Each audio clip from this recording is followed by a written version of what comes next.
started with a threat. 48 hours. That's what Andrew Holness said. 48 hours for me to apologize or face what he called serious diplomatic consequences. 48 hours to kneel, to retract words that were not an insult, but truth. I heard it. The world heard it. And I will tell you today, I do not answer to ultimatums built on arrogance. I answer to the people who live in poverty, who see corruption every day, who cry for justice and are silenced by those who claim to represent them. So no, I will not apologize. Not today, not tomorrow, not ever. Because truth does not bow to power. When I spoke in Kingston, I didn't go there to flatter politicians or please the media. I went there to speak as a son of Africa, as a leader who knows what exploitation looks like and who has seen how corruption eats a nation from the inside. I spoke because I've watched the same disease spread across continents, men who wear suits and wave flags but rob their own people blind.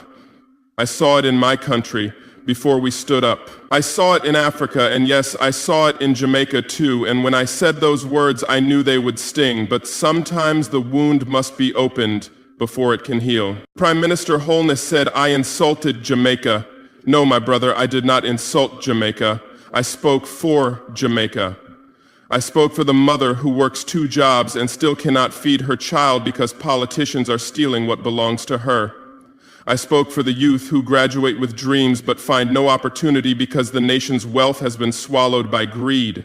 I spoke for those who hear daily promises of development while watching clinics close and roads crumble. I spoke for the market vendor who counts the coins at dusk and prays that next week will be better, only to find the price of living rising and the promises of leaders falling like rain on a tin roof. Loud, empty, and offering no shelter. I spoke for the teacher whose classroom is overcrowded, whose voice is steady but whose paycheck is thin, for the nurse who stays late bandaging bodies while budget lines for health remain red and unexplained, for the farmer who tills the soil with calloused hands and receives crumbs while contracts and subsidies vanish into private accounts. These are not abstractions.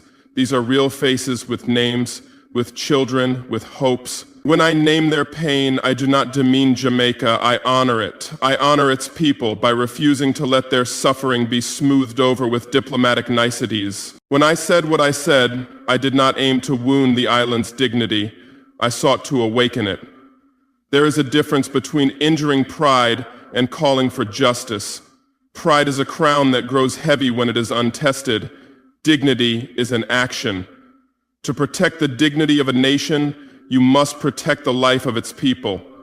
If defending reputation means hiding the rot beneath the surface, then reputation is a brittle mask, not a shield. I refused to help conceal decay. I refused to stand by as the truth was traded for the comfort of a sterile narrative. You confuse criticism with insult because you are afraid of the mirror. The mirror does not mock, it shows.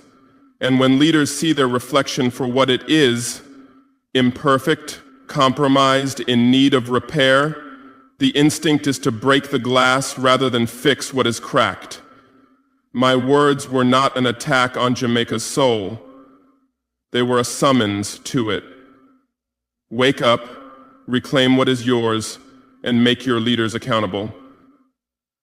That is solidarity. That is love. Let me tell you this. When I stand for truth, I do not stand as a president of Burkina Faso alone. I stand as a man who believes that black nations, from Africa to the Caribbean, deserve leaders who serve, not sell. You give me 48 hours, my ancestors faced 400 years of chains, and you think I will bow because of your countdown? I do not measure truth in hours, I measure it in generations. The clock may tick in your parliament, but history does not move by your command. When I spoke, I said leadership is not a throne.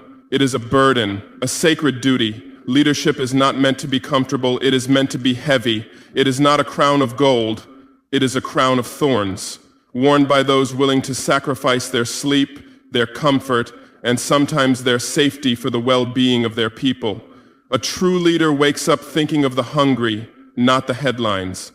He walks through the markets, not just the marble hall. He feels the heartbeat of the nation through the struggles of its poorest, not through the praises of its wealthiest. But when leaders forget that, when they begin to see leadership as a privilege instead of a responsibility, they stop serving and start ruling. They stop listening and start commanding. They no longer look down to lift the people up. They look down to keep them there. They treat the nation as personal property, the treasury as a family inheritance, and the people's pain as a statistic to be managed, not a wound to be healed. That is when leadership dies and tyranny wears its mask. Jamaica, I did not come to your land to humiliate you. I did not come to point fingers at your people or mock your sovereignty. I came to remind you and your leaders that this island's soul was not built on submission. It was forged in resistance. You are a nation born from struggle, born from rebellion, born from the fire of those who refused to kneel even when chains were around their necks. You are the descendants of those who broke the whip with courage, who faced the cannon with conviction, who believed freedom was not granted but seized. You were the land of the Maroons, warriors who carved freedom into the hills when slavery tried to erase them. You were the land of Nanny, a woman who defied empires, who led men with nothing but faith and fire in her voice.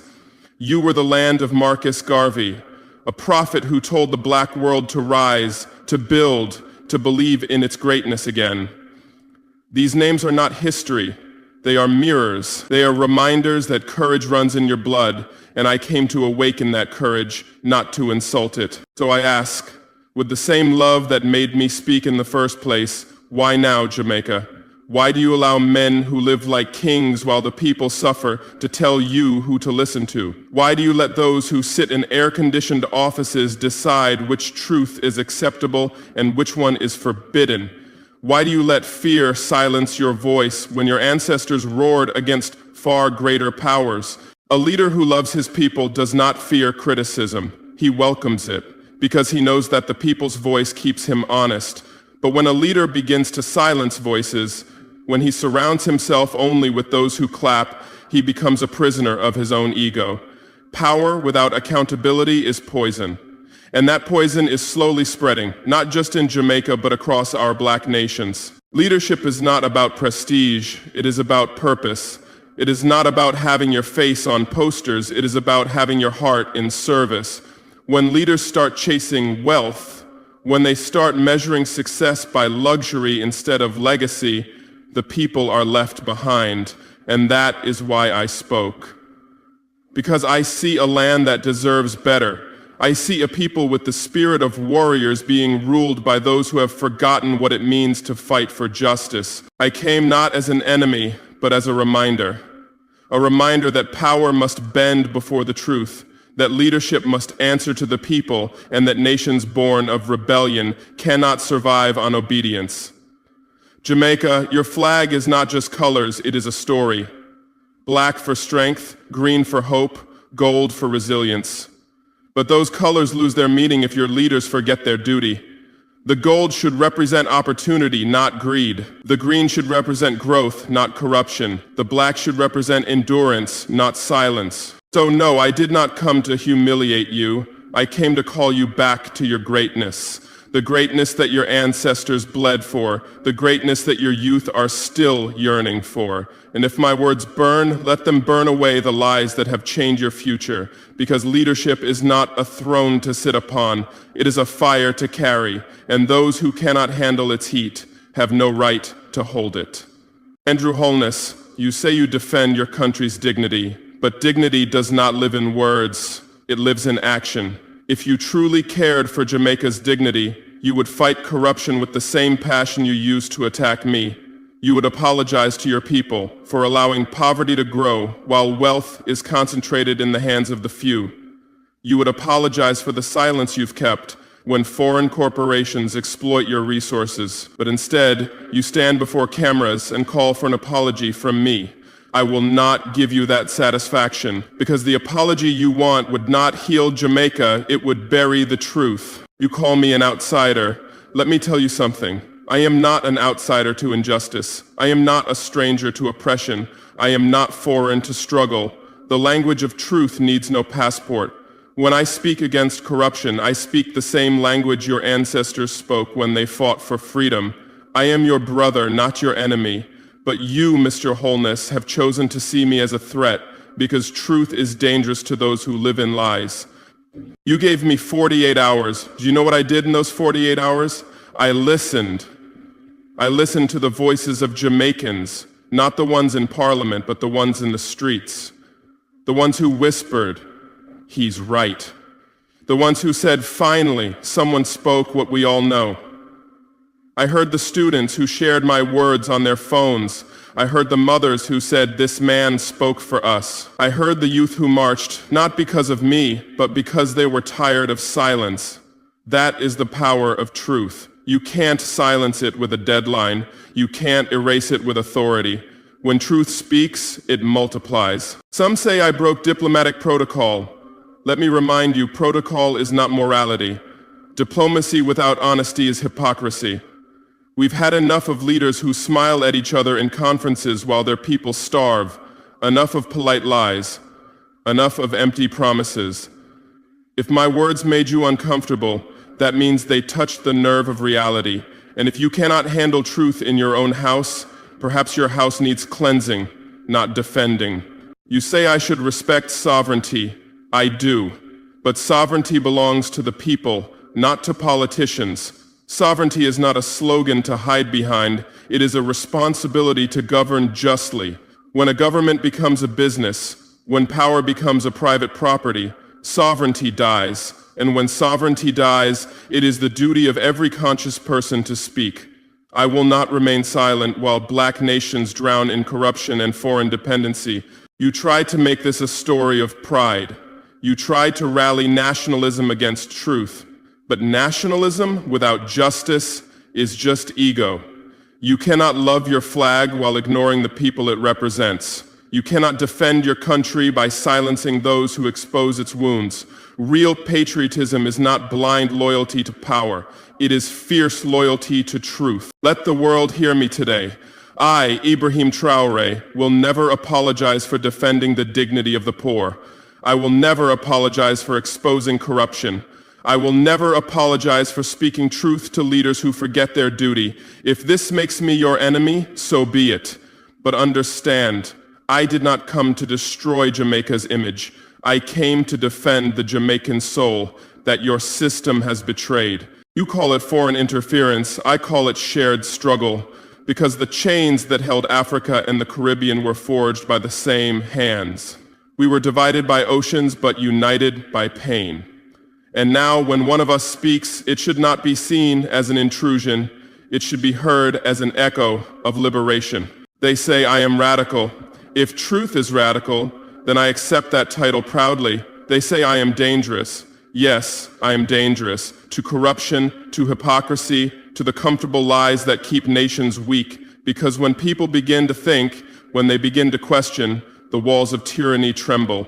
That is why you fear my words, Mr. Holness, not because they are false, but because they awaken your people. And let me say this to the Jamaican youth who stood up, who chanted, who shared my message. You are not disrespectful. You are awake. You are the heartbeat of your nation. Don't let them convince you that demanding accountability is betrayal. The real betrayal is silence. The real insult is poverty in a land of potential. The real disrespect is when leaders use power for profit. Stand firm, speak, organize, build. Jamaica's future does not depend on one man's ego. It depends on your courage. They say I disrespected their democracy. But what kind of democracy silences truth? What kind of democracy punishes honesty?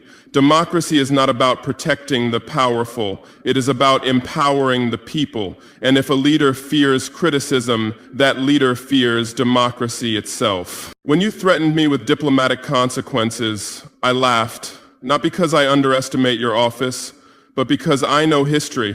Every empire that thought it could silence truth with threats has fallen. You cannot sanction integrity. You cannot isolate conscience. You cannot punish authenticity. The world is watching, and they see through the facade. Let the record show I did not respond to your ultimatum with submission. I responded with conviction. Because men who serve truth do not count hours, they count legacies. You said I had 48 hours. I say you have a lifetime to face the consequences of ignoring your people. You said you would act. I already have, by refusing to bow. I want the people of Jamaica to understand this clearly. My words were never against you. They were for you. When I spoke of corruption, I spoke for every child who studies by candlelight while ministers dine in luxury. When I spoke of leadership, I spoke for every nurse, every teacher, every farmer who gives their all and gets so little. When I said leadership is not ownership, I meant that power must always answer to the people. And that applies in Africa, in Jamaica, everywhere. Andrew Holness can call me anything, radical, arrogant, disrespectful. It does not matter, because I have seen what silence costs. I have seen nations collapse not because of enemies, but because of cowardice. I will not be silent when black nations are being strangled by their own leaders in the name of foreign loans and political loyalty. I will not stand by while our people live like beggars on their own land. I will not apologize for demanding better. You see, the problem is not that I spoke. The problem is that I spoke too clearly. You prefer speeches that dance around the truth. I do not. I speak plainly because corruption is not poetic. Poverty is not polite. Injustice does not wait for permission, and neither do I. You want to defend your image, Mr. Holness? Then build hospitals, not narratives. Feed your people, not your pride. Because history will not remember how many ultimatums you gave. It will remember whether your people lived with dignity. And right now, the world sees that a man in Africa stood up for Jamaicans when their own government called it an insult. That is not my victory. That is your people's awakening. Let me say it again so the world understands. I will not apologize for standing with the people, because the people are my only allegiance, not foreign governments, not political elites, not institutions built to exploit us.